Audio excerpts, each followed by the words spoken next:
So this is on behalf of Witold, or VTech, an old friend of my father's. In 1992, Frank and I, as members of a UNICEF delegation, traveled through Africa visiting the UNICEF country offices. On the way to somewhere, our plane landed in, how do you pronounce this place? Ouagadougou.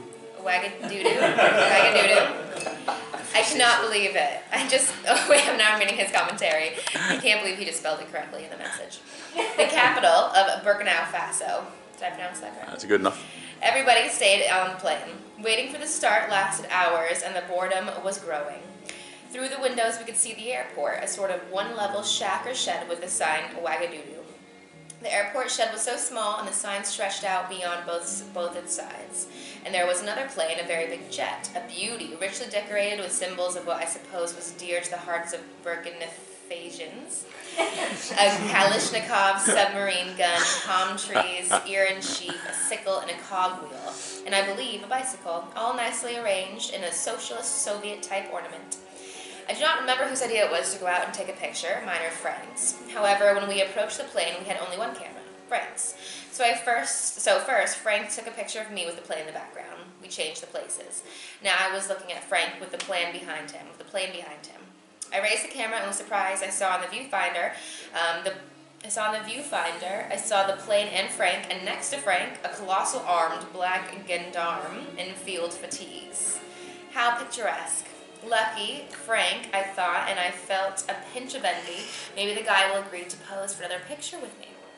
It turns out that the gendarme was not posing. He was arresting Frank, and me as well, and he confiscated the camera. He led us into the airport shed. I noticed that his pistol and holster were quite worn out.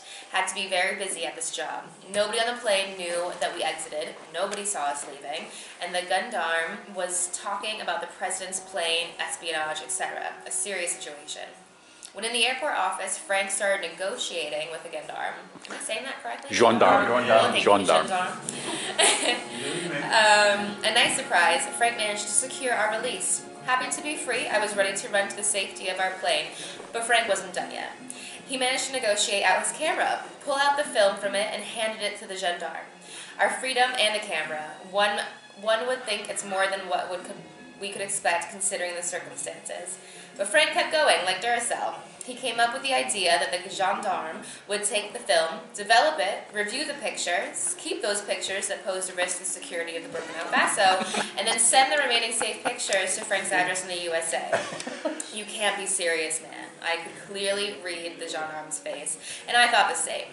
That was really stretching it. If the gendarme lost patience, felt offended, if he got angry, we could return to square one, that is, to being in prison in Ouagadougou and waiting for God knows how long for a diplomatic intervention.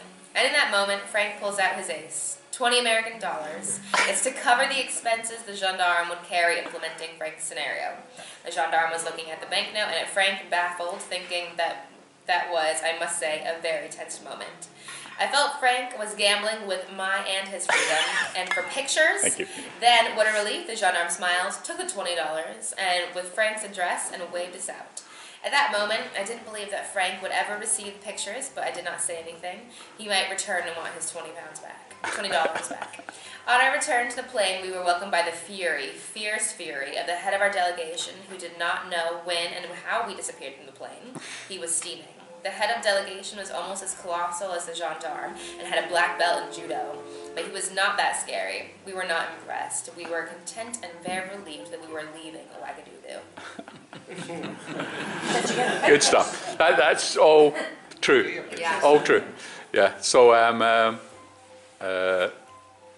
couple of things I would say. First of all, he was armed with a submachine gun. The sergeant, the gendarme, who did that. And Witold was right, I never saw my photographs. Which, by the way, weren't just the photographs from Ouagadougou, but from the trip to Senegal and Côte d'Ivoire that we'd done. And it was, they were good photographs. I'd really been looking forward to seeing them one day. So I never ever saw anything back from that. But the interesting thing is that one of the reasons why our head of delegation, who was a South Korean army general, who was now a UNICEF representative, and he was so mad at us. He was married to a French woman, spoke fluent French, and he had understood everything the pilot told us when we landed, including the bit where the pilot said, "Under no circumstances should you choose to go off the plane and stretch your legs. Under no circumstances take any photographs." So our big boss says, "Yes, basically, you stupid bastards." He says, "You went out there and with your camera and you took photographs of the president's plane. They told you not to." We were like, well, we weren't listening. We didn't hear it, you know. Which is just shows you, ignorance is no excuse under the law. It gets back to what I said. If you could survive Grace Mountain, you could survive it. But Vito was quite right. I wasn't in the least bit intimidated by submachine gun.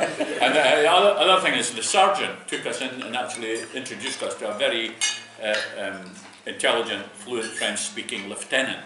He's the one I actually negotiated with. But the sergeant was tough as all hell. He had scars, you know, either tribal scars or battle scars, literal scars all across his face. And this guy looked like he was the genuine article of a warrior, you know. And or a teacher at Grace. Or a teacher at Grace.